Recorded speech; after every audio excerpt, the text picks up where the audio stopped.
Mecanismos para melhorar a segurança pública no país, a proposta que desburocratiza a adoção e o reconhecimento da união estável entre pessoas do mesmo sexo. Estes foram alguns dos destaques da atuação da Comissão de Constituição e Justiça em 2017. E é sobre estes assuntos que eu converso agora com o presidente da comissão, o senador Edson Lobão. Senador, a Comissão de Constituição e Justiça é a comissão considerada mais importante no Senado e, claro, muitos dos assuntos que chamam mais a atenção da população, eles passam pela comissão. Segurança pública é, neste momento, um dos pontos que a população brasileira mais tem prestado atenção, tem se dedicado, tem se preocupado. Vou começar lhe perguntando, a Comissão de Constituição e Justiça, ela aprovou uma proposta que reforma a Lei de Execução Penal. O que é que isso significa de fato? Dá para resolver a situação, por exemplo, da superlotação dos presídios? A lei facilita ao Poder Executivo executar suas tarefas legais do ponto de vista da execução penal propriamente dita. A superlotação é algo assustador no Brasil. Nós temos hoje cerca de 730 brasileiros presos, 730 mil brasileiros presos. É a terceira maior população carcerária do mundo, o que não nos homenageia, não nos honra. A primeira é a dos Estados Unidos, que são muito rigorosos, a China, que é um país de 1 bilhão e 300 milhões de habitantes, enquanto o Brasil tem apenas, se comparado com a China e com a Índia, 210 milhões de habitantes. Agora, diga-se que desses 730 mil detentos, 40% estão em prisão provisória, o que é também um absurdo. E já se tem uma superlotação. Os presos se acumulam, se amontoam, como se a prisão fosse uma lata de sardinha de grandes proporções.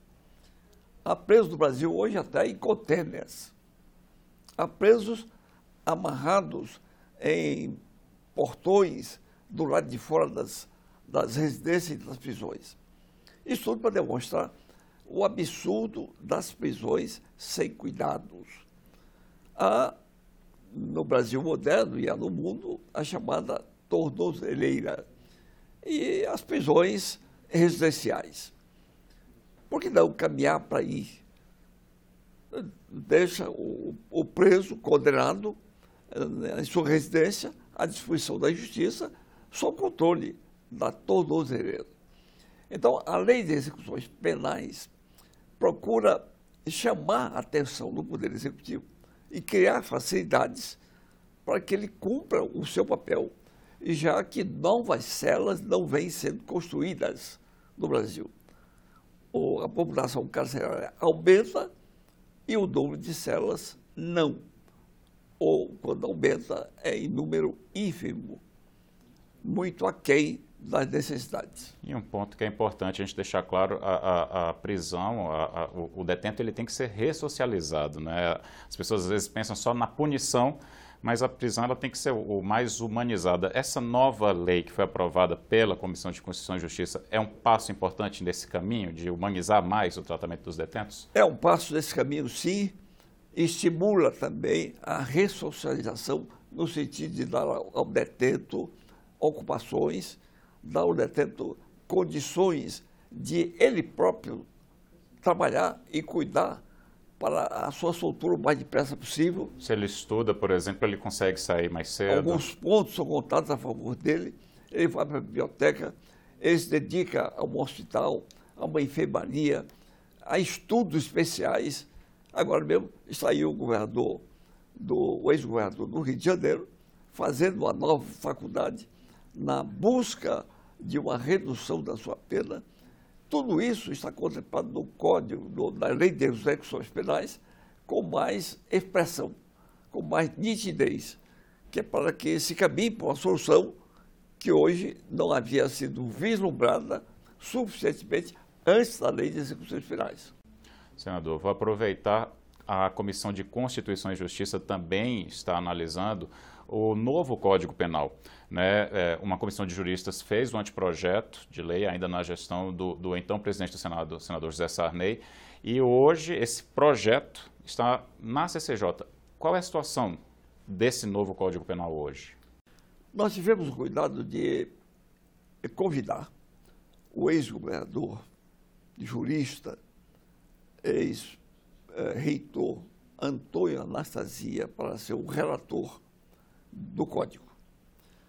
Ele está trabalhando intensamente, além da comissão que elaborou o primeiro trabalho, o anteprojeto, ele está revendo alguns pontos, combinado com esta comissão, convidando outros juristas para que opinem sobre determinados pontos, porque se trata, afinal, de um código de extrema importância para o Brasil. Esse trabalho está quase concluído e, no instante que tiver sido entregue à presidência da comissão, eu vou cuidar de pautá-lo e votá-lo com um vagar devido para que, de fato, se chegue a uma conclusão que seja ótima para a formulação da legislação brasileira. O código atual, vigente, é muito antigo, precisava ser realmente atualizado, ampliado ou reduzido na medida daquilo que fosse considerado necessário pelo avanço da sociedade.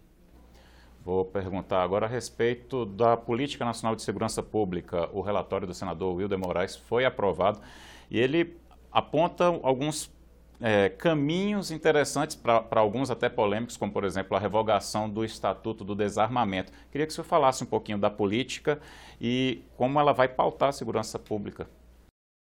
Eu pedi ao senador Wilder que se dedicasse a essa questão.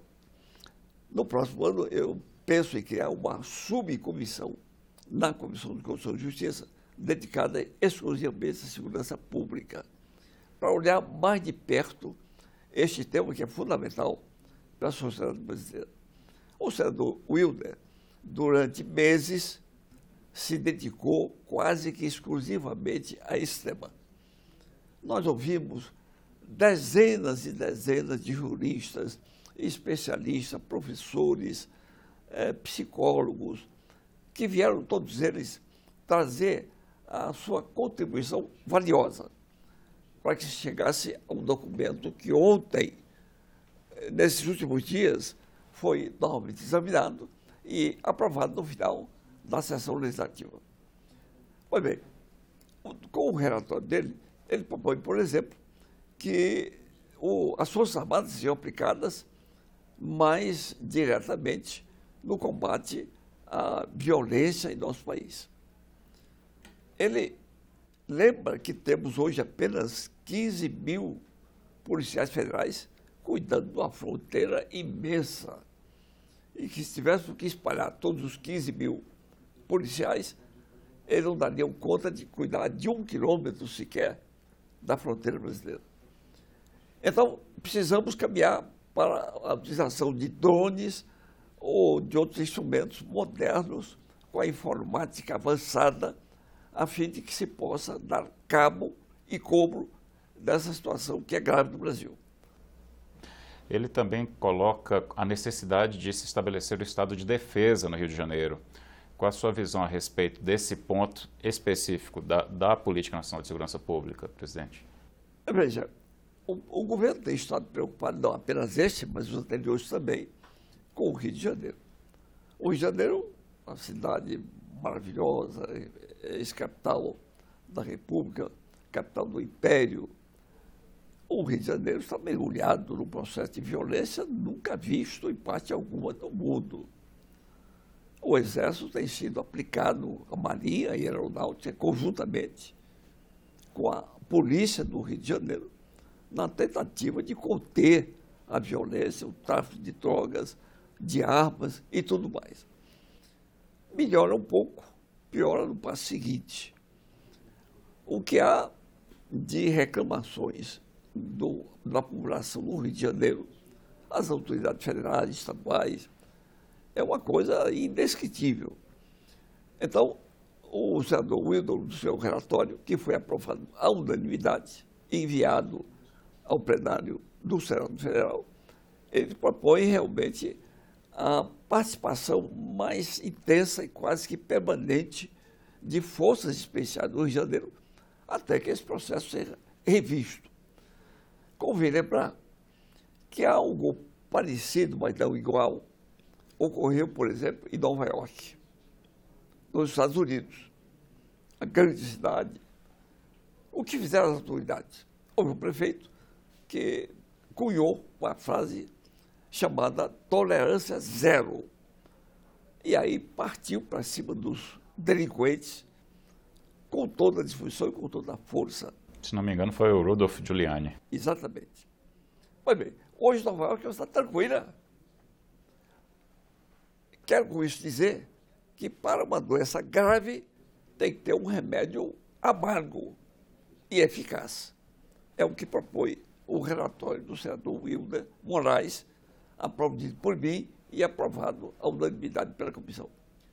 Antes da gente passar para outros pontos, só um projeto que também chamou bastante a atenção da população brasileira e que foi aprovado nessa área de segurança pública pela comissão, que hoje até já passou pelo plenário do Senado, que é o que torna imprescritível o crime de estupro. Queria que você me falasse a importância dessa nova legislação.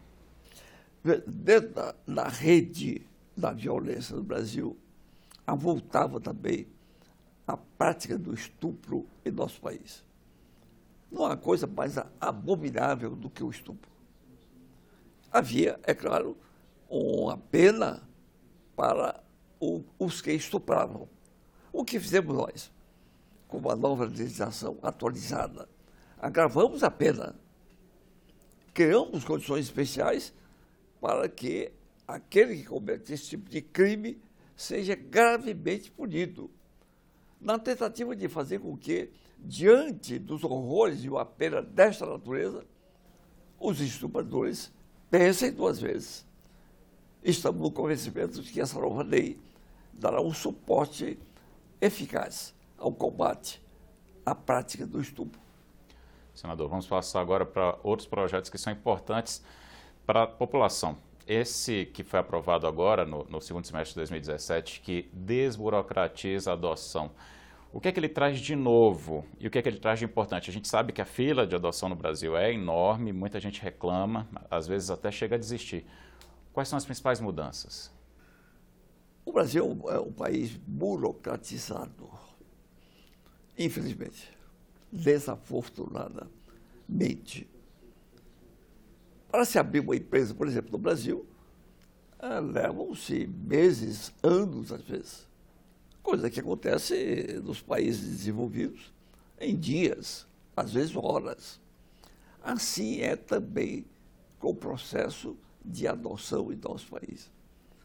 A burocracia infernal faz com que as filas se estendam e que as soluções não cheguem. Basta dizer que nós temos hoje um número maior de adotantes do que de crianças a serem adotadas. Isso não existe em lugar nenhum no mundo. O que você está fazendo com essa lei é praticamente passar um X na burocracia. São vários artigos da lei que cuidam especificamente disso. Onde tem um embaraço, um obstáculo à adoção, nós tratamos de passar a tesoura neste obstáculo, na esperança de que agora sim esse problema seja resolvido. Tomara.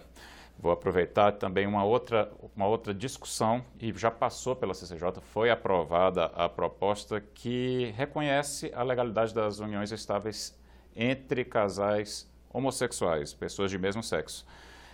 Isso já passou pelo Supremo Tribunal Federal. Por que é importante a gente ter na letra da lei, senador? O que o Supremo fez foi uma decisão judicial. Não havia um suporte legal adequado para esta situação. Agora, posso dizer que, embora isso esteja ocorrendo no mundo inteiro, aqui no Brasil gerou debates muito intensos. Ainda hoje a questão é discutida pelas igrejas, e por sociólogos. Aqui mesmo no Senado, o senador Magno Malta liderou uma corrente contrária à adoção. E não foi apenas ele, todos os evangélicos e os católicos mais intensos também se filiaram a essa corrente.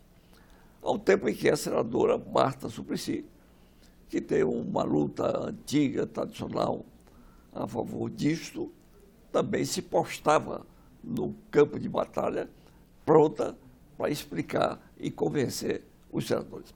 Afinal, tivemos que votar, votamos na Comissão de Constituição e Justiça e a lei está tendo seu curso normal. Eu estou convencido de que ela se tornará prática dentro de muito pouco tempo. Antes da gente terminar, ano que vem, 2018, o senhor já adiantou que o Código Penal provavelmente vai ser uma das prioridades, mas qual a expectativa para a Comissão de Constituição e Justiça para o início de 2018, para os próximos meses? O que é que a gente pode esperar da atuação da comissão? Neste ano de 2017, nós votamos, apreciamos, examinamos, deliberamos sobre nada menos do que 500 proposições. Isso não é pouco. Isso exigiu muito trabalho, até porque diversas dessas proposições, projetos, são votados na Comissão de Constituição e Justiça em caráter terminativo. O que isso quer dizer? Não passa mais pelo plenário. Aprovado na comissão, vai direto para a Câmara, para a deliberação da Câmara. Bem, tivemos reuniões que duraram 7 horas, 8 horas. Por exemplo, sabatina do ministro Alexandre de Moraes, a sabatina do ministro Fachin, a sabatina da procuradora Raquel Dodge, que expôs com muita competência, a exemplo dos 2 outros ministros que eu mencionei, a sua profissão, a sua responsabilidade. E tivemos a votação da reforma trabalhista. Essa nos consumiu cerca de 12 horas seguidas. Quero com isso dizer que a Comissão de Justiça trabalha, e trabalha com afinco para dar conta das suas responsabilidades. No próximo ano, teremos medidas como esta a partir do Código Penal. O Código Penal é fundamental e o tempo que for necessário para votá-lo com segurança, nós vamos dedicar. Senador Edson Lobão, muito obrigado pela entrevista. Obrigado a você. E nos meses de dezembro e de janeiro, você acompanha aqui na TV Senado um balanço com a atuação das principais comissões da Casa. Esta entrevista também estará disponível integralmente na nossa página na internet e no canal da TV Senado no YouTube.